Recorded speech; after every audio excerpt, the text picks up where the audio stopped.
जय माँ आदि शक्ति, जय माँ जगत जननी, जय माँ जगदम्बा। आज आप सभी लोगों को माता बगलामुखी का ऐसा मंत्र बतलाऊंगा जिसके जप से, जिसके अनुष्ठान से आपके सभी मनोकामना शीघ्र पूर्ण हो जाएंगे। माता बगलामुखी वास्तव में बड़ी ही अद्भुत शक्ति है। इनका कोई भी मंत्र हो, स्तोत्र हो, कवच हो, अथवा मात्र इनका नाम आपको सब कुछ प्रदान कर सकता है। अब बहुत सारे लोग ये कहेंगे कि अगर सब कुछ माता बगलामुखी के नाम से ही प्राप्त हो जाता है तो इतने बड़े बड़े मंत्र क्यों बनते, और हमने तो इनका ये मंत्र जप लिया, ये कवच जप लिया, ये स्तोत्र का अनुष्ठान कर लिया, लेकिन फिर भी हमारी मनोकामना क्यों नहीं पूर्ण हुई।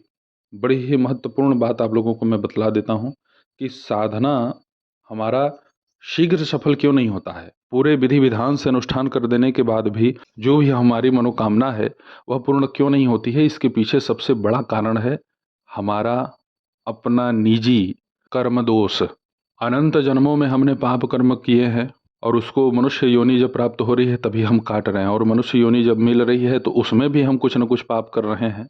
तो साधना करने से, तपस्या करने से हमारे पूर्व जन्मों के संचित जो जो बुरे कर्म है उसे नष्ट किया जाता है। ऐसा नहीं है कि आप जो मनोकामना सोच के साधना कर रहे हैं तो माता केवल मनोकामना पूरी करने के लिए ही बनी है। वो आपको बहुत कुछ प्रदान करना चाहती है, परंतु आपके जो पाप कर्म है वो आगे आ जाते हैं तो माता उसे भी काटती है, आपको योग्य बनाती है। बहुत सारे अनुष्ठान, बहुत सारे मंत्रों का जप अगर आप करके थक चुके हैं और आपके मन में ये विचारधाराएं उठती हैं कि अब कोई तंत्र मंत्र की साधना हम नहीं कर पाएंगे, इसमें हमें सफलता नहीं मिल रही है, सब बेकार है, अगर ऐसी कोई भावना उठ रही है मन में तो आप जो साधना कर रहे हैं उसे करते रहिएगा। क्योंकि पत्थर पे भी बार बार जब रस्सी आती है तो पत्थर कटता है, रस्सी नहीं कटती। हमारे मंत्र जब से हमारे जो पाप कर्म है ना वो बहुत तेजी से कटते हैं। इसीलिए मंत्र जपने वाला परेशान हो जाता है, उसे बुखार हो जाएगा, उसका पेट खराब हो जाएगा। जो दूसरे का लूट लूट के धन खाए हैं तो वो तो शरीर से निकलेगा ही ना। और ऐसे परिस्थिति में आप बहुत सारा दवा भी करा लेते हैं तो भी आपको आराम नहीं मिलता। उसका एक निश्चित समय है, कम से कम 21 दिन, 41 दिन, ऐसे ही आप परेशान चलेंगे। लेकिन ये सफाई हो रही है, ऐसा नहीं है कि आप परेशान हैं, ये सफाई चल रही है। माता के किसी भी मंदिर की साधना आराधना आप करते हैं तो माता तो आपको सब कुछ प्रदान करती है, परंतु आपको योग्य बना के। ऐसा नहीं है कि आप अपात्र हों और आपको माता सब कुछ प्रदान कर दे। माँ अगर आपको मोहबस कुछ दे भी दे तो वह आपके पास सुरक्षित नहीं रह पाएगी शक्ति। किसी अपात्र, अयोग्य, बुद्धिहीन, क्रोधी के हाथ में आप पिस्टल दे दीजिए तो हो सकता है अपने आप को भी क्षति पहुंचा दे और समाज में बहुत लोगों को क्षति पहुंचाएगा। अगर योग्य है, बुद्धिमान है, धैर्यवान है तो उसे आप कुछ भी दे दीजिए, वो उसे संभाल कर रखेगा, उचित समय पे प्रयोग करेगा। अन्य देवी देवताओं की अपेक्षा माता बगलामुखी अपने साधकों की बहुत ही कम परीक्षा लेती है। आप अगर इनके कोई भी अनुष्ठान कर रहे हैं ना तो उस अनुष्ठान को पूरे सच्ची श्रद्धा से पूर्ण करिए, पूरा मन चित्त लगा करके, क्योंकि माँ सब कुछ प्रदान करती है। और ये मैं इसलिए कहता हूँ क्योंकि भाई ये मेरा खुद का भी अनुभव है और मुझसे जुड़े हुए सैकड़ों लोगों का ये अनुभव रहा है कि अन्य कई साधनाओं को हमने जब तक किया कोई लाभ समझ में नहीं आया, लेकिन जब से माता जगत जननी पीताम्बरा का हमने साधना शुरू किया है तो हमें साधना में भी दिव्य अनुभव हो रहे हैं और साथ ही बहुत सारे हमारे जो रुके हुए कार्य थे वह पूर्ण हो गए। क्योंकि माता बड़ी ही दयालु है, शीघ्र सुनती है। कभी भी निराश हताश होकर के कोई भी साधना ना करें, क्योंकि अगर आप हताश हो जाएंगे, निराश हो जाएंगे तो आपको स्वयं पर ही विश्वास नहीं होगा, और जिसे स्वयं पे विश्वास नहीं है वह इष्ट पे क्या विश्वास करेगा, गुरु पे क्या विश्वास करेगा। तो पहले मन को नियंत्रित कीजिए, एकाग्रचित्त कीजिए, उसके बाद साधना करिए।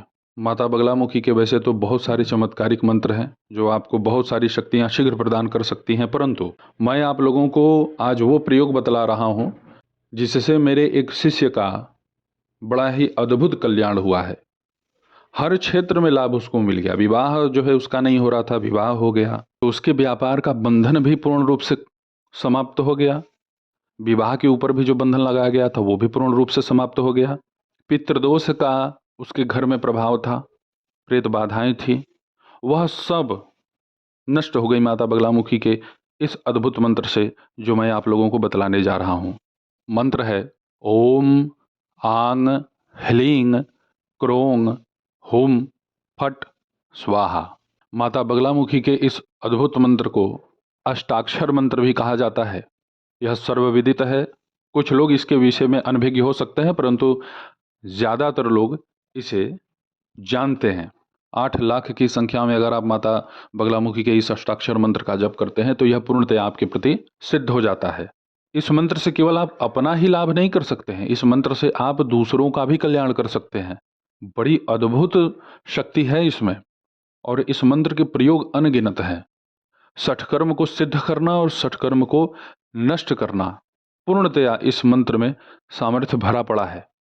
माता बगलामुखी का कोई भी मंत्र हो, उस मंत्र के जप को प्रारंभ करने के पूर्व में गुरु, गणपति, भैरव, अपने कुल देवी कुल देवता का अगर नाम न मालूम हो तो केवल बस ऐसे ही नाम ले लें। स्थान देवता, क्षेत्रपाल देवता, वास्तु देवता, पितृ देवता, इन सभी लोगों को आप प्रणाम कर लें, इनका मानसिक स्मरण कर लें। उसके बाद आप संकल्प लें। संकल्प लेने के बाद आप यह मंत्र का जप प्रारंभ कीजिए। इस मंत्र का ध्यान, विनियोग, ऋष्यादिन्यास, करन्यास, इन सब को डिस्क्रिप्शन में मैं लिख करके आप लोगों को दे दूंगा।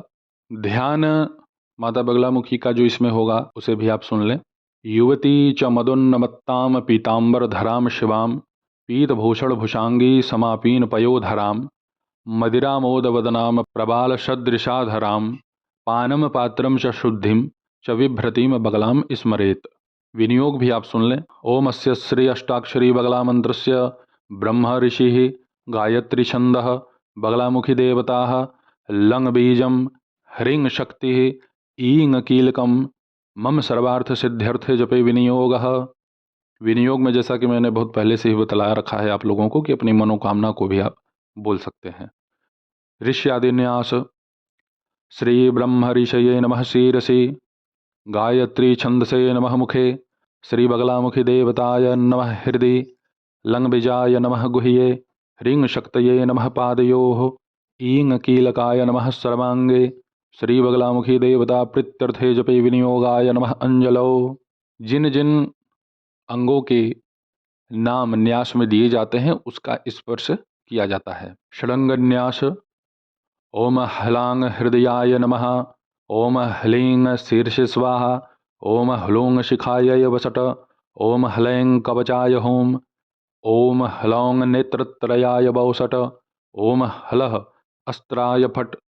करन्यास ओम ह्लांग अंगुष्ठभ्याम नमः ओम ह्लीं तर्जनीभ्याम स्वाहा ओम ह्लूंग मध्यमाभ्याम वसट ओम ह्लैं अनामिकाभ्याम हुम ओम ह्लौंग कनिष्ठकाभ्याम वौसट ओम ह्लः करतलकर पृष्ठाभ्याम फट। आप लोगों को उच्चारण करने में कोई असुविधा न हो इसलिए हमने बोल करके भी इसे प्रस्तुत कर दिया है। जब ही किसी भी देवी देवता का आप मंत्र साधना करें तो इतना ध्यान रखिएगा कि कवच अवश्य पाठ कीजिएगा। कवच का पाठ इसलिए अनिवार्य है क्योंकि माता की बहुत सारी योगिनियां हैं, बहुत सारी गणिकाएं हैं, वो आपके साधना को प्रभावित करती है। कवच का पाठ कर देने से आपकी साधना भी सुरक्षित रहती है, आप भी सुरक्षित रहते हैं। जिस स्थान पे कवच का पाठ होता है वह स्थान भी सुरक्षित रहता है हर प्रकार की नकारात्मक ऊर्जाओं से। तो इस मंत्र का हल्दी की माला पे आप नित्य 3000 बार जप करें। अगर समय ज़्यादा है तो आप ज़्यादा भी जप कर सकते हैं, लेकिन जितना जप कर रहे हैं उतना ही निरंतर जप कीजिएगा। ये नहीं कि आज बढ़ा दे फिर कल घटा दे, ऐसे नहीं। ऐसे में सिद्धियां प्राप्त नहीं होती हैं, मंत्र दोषमय हो जाता है। माता बगलामुखी को केवल किशमिश का भोग लगाएं, और भी अगर आपकी कुछ इच्छा है तो अपनी इच्छा अनुसार आप भोग लगा सकते हैं। तो इस अद्भुत अष्टाक्षरी मंत्र को आप सिद्ध करें, इसका पूर्ण लाभ उठाएं।